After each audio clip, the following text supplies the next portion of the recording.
خاوتي غدوة مسير عليكم صحة فطوركم j'espère راكم ملاح j'espère que فطرتوا مليح j'espère que ça se passe bien pour vous j'ai attendu donc la fin du ftour du Ramadan et j'ai préféré faire cette émission en pleine soirée j'espère que تشوفونا مليح j'espère qu'il n'y a pas de problème de lumière j'espère que تشوفونا مليح يا جماعة que vous nous percevez bien وصحة فطوركم encore une fois أزول في الله والسلام عليكم. Je pense que vous savez de quoi je vais parler et je pense que vous allez comprendre pourquoi j'ai attendu aussi tard pour bien parler, parce que pour parler de ce sujet plutôt, j'espère que je vais bien parler, voilà, c'est un lapsus révélateur. J'aimerais vraiment parler à vos cœurs et à vos esprits. Nous allons expliquer les dessous de l'affaire de Qadi Hassan, notre collègue, le journaliste. Le procès s'est tenu donc, le verdict du procès de Qadi Hassan qui s'est tenu le 26 mars dernier, le verdict c'était aujourd'hui le 2 avril.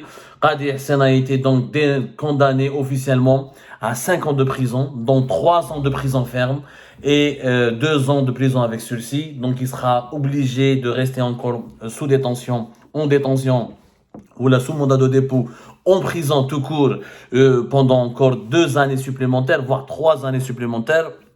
Je vous rappelle qu'elle a été placée sous mandat de dépôt à la fin du mois de décembre, vers le 26-27 décembre 2022. Il devra donc rester 3 ans en prison, mais le tribunal de Sidi Mohamed ne s'est pas contenté uniquement d'emprisonner Qadi Hassan, parce qu'il a aussi prononcé des décisions très graves, mais inédites encore une fois dans l'histoire de l'Algérie.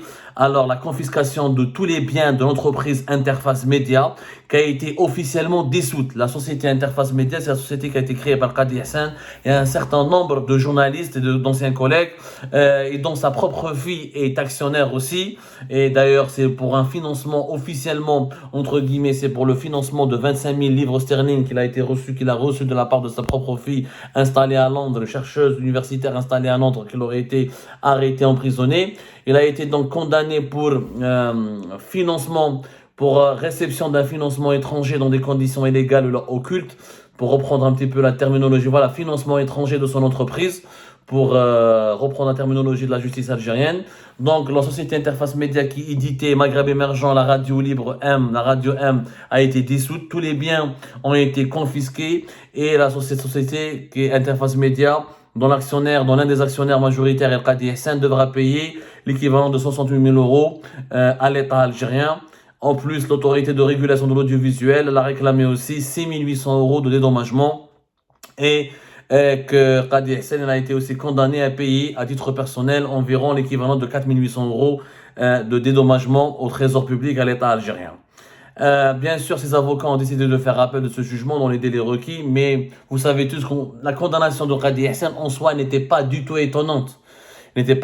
Certains pensaient qu'il prendra 1 année, 2 ans et qu'il sera libéré beaucoup plus tôt. Eh ben non, mais c'était pas du tout étonnant, ya jma'a.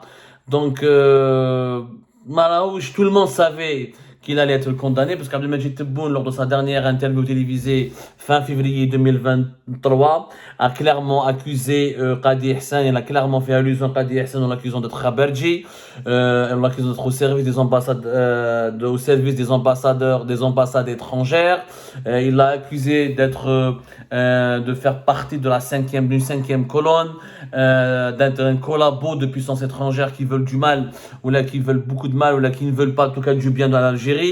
Je rappelle que légalement parlant, Qadi Hassan a été poursuivi sur la base des articles 95 et 95 bis du code pénal algérien relatifs à la réception de fonds de l'étranger à des fins de propagande et pour accomplir des actes susceptibles de porter atteinte à la sécurité nationale et au fonctionnement normal des institutions. Alors encore une fois, il s'agit de 25 000 livres sterling qui ont été envoyés par sa propre fille, Tin Hinan, je pense qu'elle s'appelle Tin Hinan Al-Qadi, qui elle-même, je rappelle, une Algérienne installée à Londres et qui est chercheuse ou qui fait de la recherche scientifique. La décision n'est pas surprenante et sur le plan juridique, elle n'a aucun sens. Bien sûr, Qadi Hassan ne veut pas faire de la propagande, il vit du journalisme. On peut ne pas être d'accord avec lui. Moi, j'ai beaucoup de désaccords avec M. Qadi Hassan, qui m'a d'ailleurs trahi personnellement. Qui m'a trahi personnellement, mais c'est pas grave. Il y avait un différend entre nous, il m'a diffamé à maintes reprises, mais c'est pas grave. Je ne peux qu'être solidaire avec lui et je ne peux que dénoncer cette décision arbitraire et je ne peux que la condamner. Un journaliste n'a pas à être en prison, sa place n'est pas en prison. Qadi Hassan ya jma'a ma dar walou, il n'a pas touché un financement étranger pour de saboter le pays ou quoi que ce soit. Il a pris l'argent de sa fille, qui est l'une des actionnaires de Interface Média, avec d'autres journalistes, qui m'a Saad Jafar, il y a un ensemble de journalistes qui sont actionnaires, qui étaient actionnaires de Interface Média, dont certains sont des anciens de la presse algérienne à La Nation des années 90, dont beaucoup sont des journalistes engagés et qui ont une plume respectable et respectueuse. L'affaire Qadi Ihsan ya Jama'a, elle était pliée, كهضر Abdelmajid Tebboune dans sa dernière interview télévisée fin février 2023. Mais pourquoi cet acharnement contre Qadi Ihsan et contre les médias? La rôle باش تفهموا مليح يا ناس باش تفهموا مليح باللي l'affaire Qadi Ihsan a une relation directe avec le deuxième mandat d'Abdelmajid Tebboune. L'affaire Qadi Ihsan, Abdelmajid Tebboune et son clan, c'est eux qui l'ont voulu, qui l'ont souhaité, ceux qui ont voulu le maintenir en prison, ceux qui ont demandé son arrestation, ceux qui ont demandé le démantèlement de Interface Média, la perquisition dans les locaux de Maghreb Émergent de Radio M, ceux qui ont demandé la saisie de tous les équipements et la confiscation de tous les biens de ces médias. Naturellement, vous allez lire ce soir des condamnations internationales. Même l'ambassade des États-Unis d'Amérique a dénoncé cette décision et elle a estimé qu'elle était arbitraire. Le Reporters sans frontières, Amnesty International, plusieurs titres de la presse internationale ont relié cette condamnation. Encore un journaliste en prison. Après l'épisode de Zrelej, de Mustafa Ben Jema'a qui est en prison, de Baqasem Hawam, l'épisode de Khaled Rani entre 2020 et 2021. Voici encore un journaliste, encore un triste symbole de la presse algérienne qui est derrière les barreaux, qui va faner, qui va mourir doucement mais tranquillement et de façon sinistre derrière les barreaux d'une prison algérienne. L'affaire Qadi Ihsan, comme toutes les affaires, elle est différente des autres affaires de la presse algérienne.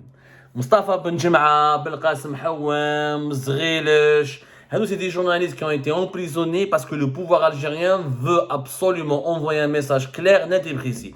Il n'y a plus de liberté d'expression en Algérie. Il n'y a plus de liberté de presse. La presse doit être domestiquée, elle doit être sous contrôle.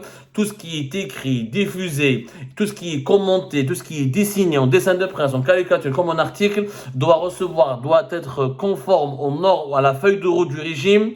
Aucun écart de conduite n'est toléré, aucune marge de manœuvre n'est tolérée. La presse algérienne n'est qu'une chambre d'enregistrement, comme le Parlement, comme le Sénat. Elle n'est qu'un outil de propagande au service du régime. Le régime ne veut plus d'une presse critique. C'est fini. On a compté en 2019. Lorsque la transition politique avait commencé sous l'égide de l'armée, j'étais le seul وهذاك النهار سبيتوني منهم قادي إحسان كانوا يسب فيا عبد الصمار مع جماعة العصابة les nostalgiques du régime Bouteflika. وانا كنت نقول لكم يا ناس ne tombez pas dans le piège. Cette transition voulue et imposée par l'institution militaire, elle mènera vers un scénario égyptien, à savoir un autoritarisme absolu et la fin définitive, pour ne pas dire progressive, j'allais dire la fin progressive, petit à petit, de toutes les libertés publiques et individuelles qu'on avait acquises à l'époque du régime de Bouteflika, notamment la liberté d'expression et la liberté de la presse. Et ma prophétie, c'est encore une fois concrétise. Les canaux se bouffiaient fait Maghreb émergent, Qadi Ihsan et ses propres associés, qui m'insultaient, qui me diffamaient et qui m'accusaient d'être un relais de la Isaba de Bouteflika. Parce que c'était prévisible. Le régime algérien, dès la fin du régime Bouteflika, le régime Bouteflika voulait préserver une certaine marge de manœuvre pour la presse parce qu'il utilisait la liberté de la presse et de l'expression en Algérie comme un paravent aux yeux de la communauté internationale, notamment aux yeux des puissances occidentales. Le régime de Bouteflika était très proche de l'Occident, il voulait plaire à l'Occident, il voulait un bon rapport avec l'Occident, il voulait un pacte d'alliance très solide avec l'Occident et pour cela il avait établi un SMIC des libertés publiques et individuelles dans la liberté d'expression qui devait conserver plus ou moins encadré dans certaines lignes rouges, à travers certaines lignes rouges pour l'utiliser comme faire valoir dans ses pourparlers, dans ses négociations avec l'Occident et la communauté internationale. Le régime de Tebboune, non. Le régime de Tebboune, il a fait un virage égyptien, un virage russe, un virage à la chinoise, un virage turc. Il veut imposer un autoritarisme absolu pour ne pas revivre l'épisode du Hirak, pour ne pas revivre une protestation populaire, pour recontrôler la rue, pour imposer l'ordre et pour imposer une seule feuille de route qui est la sienne. Il n'y a plus de liberté de la presse. Et tout ce que j'avais dit en 2019 s'est concrétisé. Maintenant, l'affaire Qadi Ihsan, l'affaire Qadi Ihsan a une relation directe avec le deuxième mandat. Tebboune, considérer Qadi Hssen, Radio M et Maghreb émergent comme une source potentielle qui m'a Algérie Part a été considéré toujours comme une source de danger potentiel contre ses ambitions pour le deuxième mandat. Tebboune a donné un ordre direct. Alors, c'est boulé les sources d'Algérie Part, que seront les Algérie Part ou que seront les Radio M. C'est les deux médias qui dérangeaient Tebboune, parce que c'était les deux médias qui parlaient. Radio M depuis Alger, plus ou moins avec un certain pincette. Nous allons à Alger, les enquêtes, les documents, les dénonciations, les vidéos.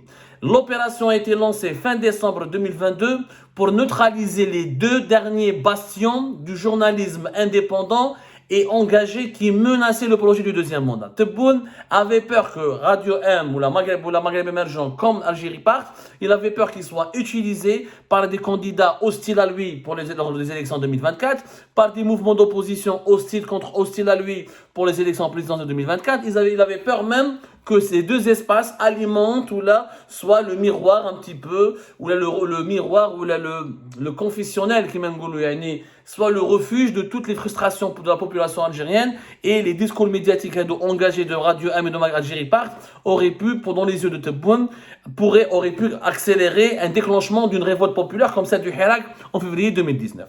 Tebboune veut faire de son deuxième mandat comme une lettre à la poste. Il veut neutraliser tout le monde. Il a commencé par neutraliser Rabrab et Liberté, parce qu'il a estimé que Rabrab c'était le seul qui pouvait financer, c'est vrai, un candidat qui pourrait le déranger, qui pourrait le gêner et empêcher son deuxième mandat. Il lui a enlevé Liberté, Rabrab, pour avoir la paix avec Tebboune. Il a égorgé Liberté en avril 2022 pour avoir la paix, pour qu'il ne rentre pas encore en prison, pour qu'il ne soit pas poursuivi, grâce notamment à la protection et à l'intervention d'Emmanuel Macron et de la France. Ça, nous l'avons suffisamment expliqué sur Algérie Part. Mon épisode Rabrab, Tebboune s'est attaqué à tous les opposants à Rachid Nekez. Il a contraint, il a humilié Rachid Nekez, il a brisé Rachid Nekez, il a transformé Rachid Nekez en symbole en triste emblème. Le triste emblème des ravages de la répression. Il a brisé Rachid Nekez pour envoyer un message clair à tous les opposants. Celui qui s'opposera à moi finira malade, il finira méprisé, abattu, il sera obligé de supplier pour profiter du peu de liberté individuelle, de ses droits civiques que je pourrais lui consentir. Moi, Rachid Nekez, on s'est attaqué à tous les... Ils ont commencé Bdawi Khalto.